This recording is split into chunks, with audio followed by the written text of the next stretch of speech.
तो guys and girls, स्वागत है आपका एक और न्यू वीडियो में, जहां आज हम VHS फ्रेंचाइज के 6th पार्ट VHS 85 का ब्रेकडाउन देखेंगे, जो पिछले साल 2023 में ही आई थी। इस साल भी एक VHS की फिल्म आ रही है जिसका हाल ही में नाम और पोस्टर रिलीज हुआ है, VHS बियॉन्ड। वो जब भी रिलीज होगी तो आपको ब्लडी मून चैनल पर देखने को मिल जाएगी। फिलहाल चलते हैं इस फिल्म के टेप्स की ओर।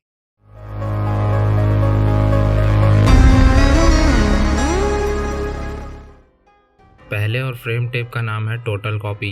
इसके डायरेक्टर हैं डेविड ब्रकनर और राइटर है एवन डिक्सन। ये टेप एक डॉक्यूमेंट्री स्टाइल में है। इसमें एक साइंटिस्ट की टीम स्टेमर यूनिवर्सिटी में एक शेप शिफ्टिंग क्रीचर पर स्टडी कर रही है और वो बीइंग सबसे अलग एक चेम्बर में बैठा है और टीवी में योगा एक्सरसाइज देख रहा है। इसकी स्टोरी हमें बाकी सेगमेंट्स के बीच बीच में देखने को मिलती रहेगी। इसके बाद शुरू होती है सेकेंड टेप, जो है नो वेक। इसके डायरेक्टर और राइटर हैं माइक पी नेल्सन, 2021 वाली रॉन्ग टर्न के डायरेक्टर। इसमें है रॉब, जो ये टेप रिकॉर्ड कर रहा है, रॉब की बहन एना का बॉयफ्रेंड जेरेड, कैली, रॉबिन, केविन और ड्रू। ये सातों एक आरवी में सवार होकर एक लेक की तरफ जा रहे हैं। उनके पास एक वाटर गन भी है जिससे वो एक दूसरे के मजे ले रहे थे। वेल, उस लेक में जाना तो मना है, लेकिन सारे वार्निंग बोर्ड्स को इग्नोर करके वो लोकेशन पर आ चुके हैं। रॉब थोड़े दूर जाकर कुछ फिल्म कर रहा था, जहाँ उसे 2-3 और बोर्ड्स दिखे जिसमें लिखा था नो स्विमिंग, नो वेक और वेलकम टू लेक एविक। ये लेक का नाम है। इन सब को इग्नोर करके वो कैंप में वापस आया,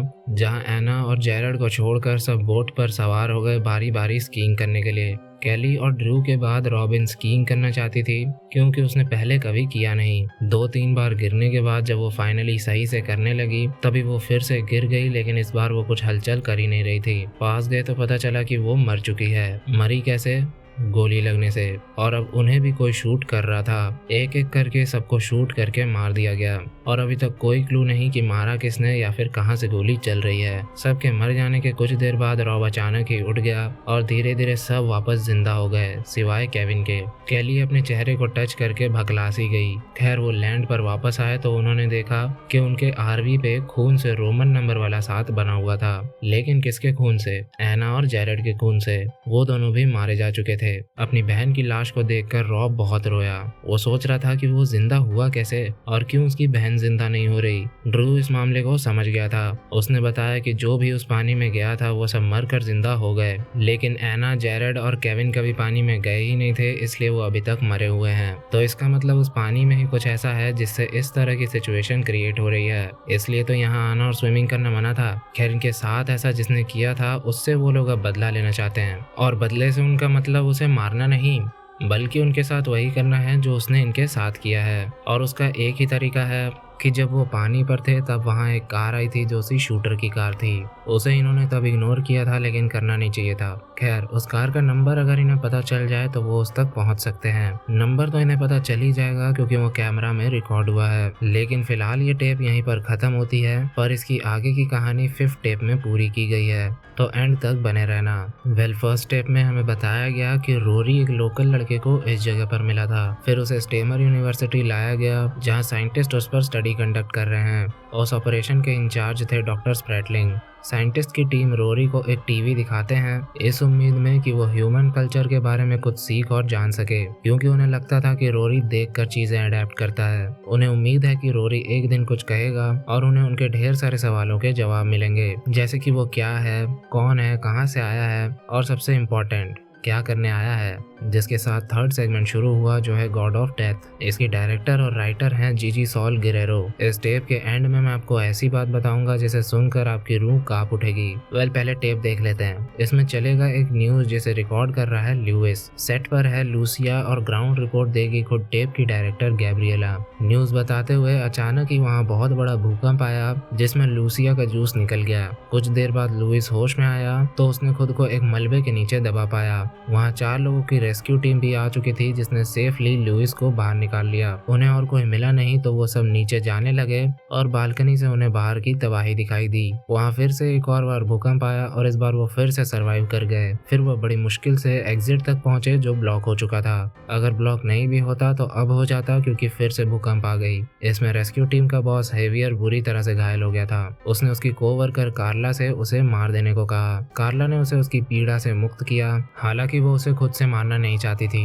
फिर वो वहाँ के एक एयर वेंट में घुस गए और वहाँ से होते हुए वो एक ऐसी जगह पहुंचे जहाँ एक गुफा सी कुछ थी, और फिर उस गुफा से होते हुए वो पहुंचे एक अजीब से जगह पर जहाँ कुछ एंशियंट चीजें दीवारों पर बनी हुई थी, और एक दीवार पर तो सिर्फ स्कल्स ही लगे हुए थे। खैर उस दीवार के सामने खड़ा था एडी, और उसे किसी मिकलान नाम के गॉड ने पोजेस कर लिया। पहले उसने खुद को चोटिल किया और फिर अपने पार्टनर मिगेल को मार दिया। फिर अचानक ही उसके पीछे मिकलान प्रकट हो गया जिसने उसका दिल निकाल कर खा लिया। ये मिकलान एस्टेक माइथोलॉजी में गॉड ऑफ डेथ है, जैसे नॉर्स माइथोलॉजी में हेला। अगर मिकलान की वर्शिप करनी है तो आपको कैनिबलिज्म में उतरना पड़ेगा, मतलब आपको इंसानी मांस या दिल मिकलान को भेंट चढ़ाना होगा, और ऐसा ही किया कार्ला ने। भगवान के दर्शन हो गए तो इसी बहाने क्यों ना उन्हें चढ़ावा चढ़ाया जाए। कैमरामैन ल्यूइस को मारकर उसने उसका दिल मिकलान को दे दिया, और फिर वहां दोबारा भूकंप आ गई। फिर हमने देखा गैब्रिएला को, जिसने बताया कि आज 19 सितंबर 1985 को जो तबाही हुई है उसे लंबे समय तक याद रखा जाएगा।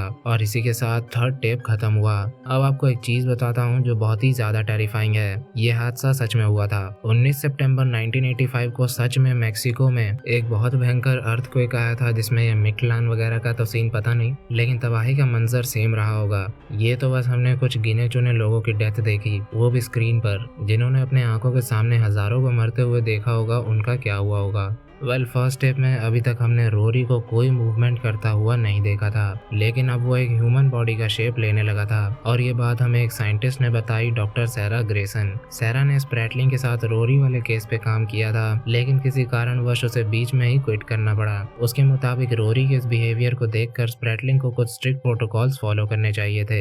खैर फोर्थ टेप शुरू होती है, जिसका नाम है टेक्नो गॉड। इसको डायरेक्ट किया है नताशा करमानी ने और लिखा है जोई कूपर ने। इसमें है एक स्टेज आर्टिस्ट एडा, जो एक छोटे से थिएटर में परफॉर्म कर रही है। इसका मानना है कि बढ़ते टेक्नोलॉजी के सक्सेस की वजह से हम इंसानों ने भगवान को बुला दिया। हम इस टेक्नोलॉजी, कंप्यूटर्स, विजुअल रियलिटी, इन सब में इतने बिजी हैं कि भगवान की बनाई इस धरती पर हम भगवान को याद नहीं करते। हमने अपना खुद का ही एक भगवान बना लिया है, जो है गॉड ऑफ टेक्नोलॉजी। अरे दीदी 2024 में आकर देखो। खैर इसके बाद उसने वहाँ एक क्लिप चलाई जिसमें एक बंदा किसी टेक्नो ग्लव के बारे में बता रहा था, जिसे पहनने से हम डिजिटल रियलिटी में किसी भी चीज को फील और टच कर पाएंगे। उसने अपना एक प्रोटोटाइप VR हेडसेट बनाया है, जिसे उसने नाम दिया है आईफोन का रिप ऑफ। इसके बाद एडा ने कपड़े बदले और वही VR हेडसेट और ग्लव्स पहन ली। फिर उसने कहा कि चलो तुम्हारे नए गॉड ऑफ टेक्नोलॉजी को जगाया जाए। उसने स्पीकर्स और स्क्रीन्स वगैरह ऑन कर दिए, पूरा माहौल सेट कर दिया, और फिर गॉड ऑफ टेक्नोलॉजी को बुलाने लगी, या कहो जगाने लगी।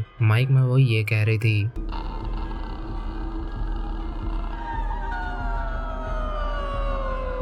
अरे माइक है वो, कूलर नहीं है। खैर उसने काफी बार उसे बुलाया, काफी चिल्लम चिल्ली की, लेकिन कुछ नहीं हुआ। पर इतने सारे लोगों के सामने उसका एक्ट बर्बाद ना हो जाए, इसलिए सच में गॉड ऑफ टेक्नोलॉजी वहां आ गया। उसके VR को हम स्क्रीन पर देख पा रहे थे, और आगे जो होने वाला था उसके लिए कोई भी रेडी नहीं था। गॉड ऑफ टेक्नोलॉजी ने उसे मार मार कर उसके हाथ काट दिए, फिर उसकी एक टांग तोड़कर बुरी तरह से छील दिया, और एक टांग को तो बॉडी से ही अलग कर दिया। फिर एडा वहीं गिर पड़ी। दर्शक भी शांति से डरे हुए उसे देख रहे थे, क्योंकि उन्हें लग रहा था कि ये सब उसकी एक्टिंग है। एक कैमरामैन ने उसका VR हटाया तो दिखा कि उसका सर और ब्रेन पूरी तरह जल चुका था, और बस स्टेप में इतना ही था।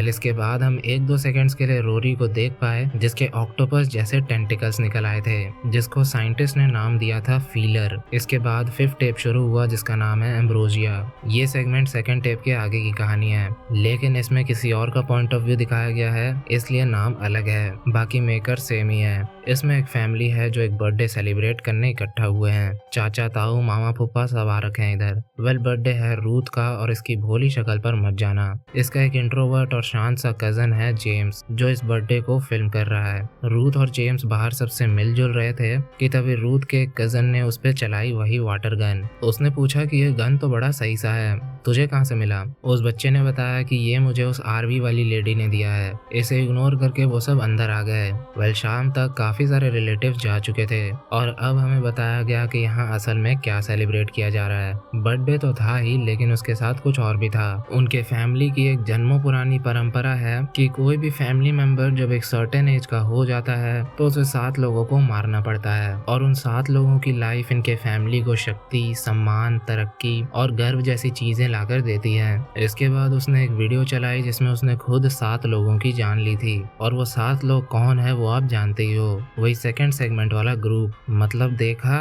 पढ़ने लिखने की उम्र है और यहाँ 7 मारी जा रही हैं। वेल, सबसे पहले उसने मारा था एना और जेरेड को।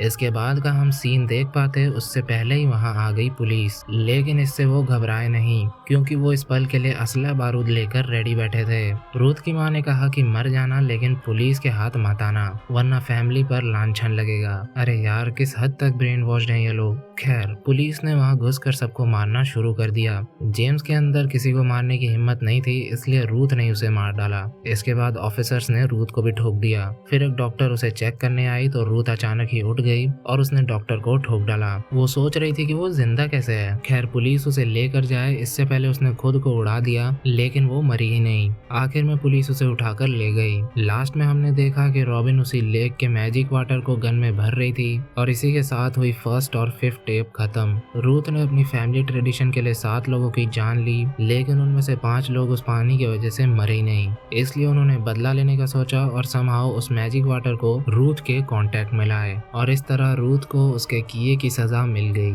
फ्रेम टेप में रोरी डॉक्टर गैरी का रूप लेने लगा था, जो कि काफी चिंताजनक बात थी। इसलिए सैरा ने एक इमरजेंसी मीटिंग बुलवाई। रोरी एक 1 वे मिरर के पीछे बंद है और वो सिर्फ उसे ही देख सकता है जो उसके रूम में जाए। लेकिन डराने वाली बात तो ये थी कि डॉक्टर गैरी आज तक उसके रूम में कभी गया ही नहीं। इसके बावजूद भी रोरी डॉक्टर गैरी का रूप ले रहा था। मतलब रोरी को जैसा वो समझ रहे हैं वैसा वो है नहीं। उन्हें लग रहा है कि वो उस रूम के बियॉन्ड नहीं देख सकता, लेकिन वो गलत है। सैरा की बात स्प्रेटलिंग नहीं मानता क्योंकि वो रोरी पर एक्सपेरिमेंट रोकना नहीं चाहता। कुछ दिनों बाद रोरी और भी ज्यादा गैरी की तरह होता जा रहा था। वेल, अब लास्ट टेप शुरू हुई जिसका नाम है ड्रीम किल। इसके डायरेक्टर और राइटर हैं स्कॉट डेरिक्सन और सी रॉबर्ट कारगिल। इन दोनों ने ही द ब्लैक फोन और डॉक्टर स्ट्रेंज मूवी को लिखा और डायरेक्ट किया है। इसके शुरू में हम एक किलर का पॉइंट ऑफ व्यू देखते हैं जो किसी वुमेन को घर में घुसकर मार डालता है। वो वुमेन 911 पर बात तो कर रही थी लेकिन पुलिस समय पर नहीं आ पाई। इसके बाद हम देखते हैं डिटेक्टिव वेन और उसके कैमरामैन बॉबी को।